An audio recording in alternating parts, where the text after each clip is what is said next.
موږ دغسې یو شي ته ضرورت لرو چې یو څوک دلته شی زده کړي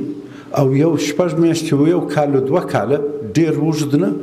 او لاړ سي او خپل بچیانو ته ډوډۍ پکښې پیدا کړي.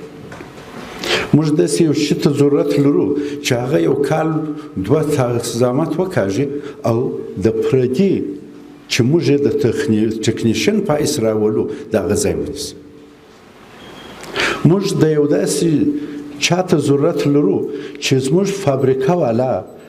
د ټکنیشنان د باندې راغواړي هغه خپل بچیان ورسي هغه ځای ورپوره کړي. موږ داسې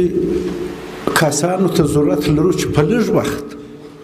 یو داسې پوهه حاصله کړي چې که د باندې ووځي په عربو کې بیا د خټو کار نه کړي، خښتې وهل نه، څهان کینل نه، د یو فني کس په هلته کار وکړي او یو 5 روپۍ وګټي، ارام یې وګټي او خپل بچیانو کې راوړي.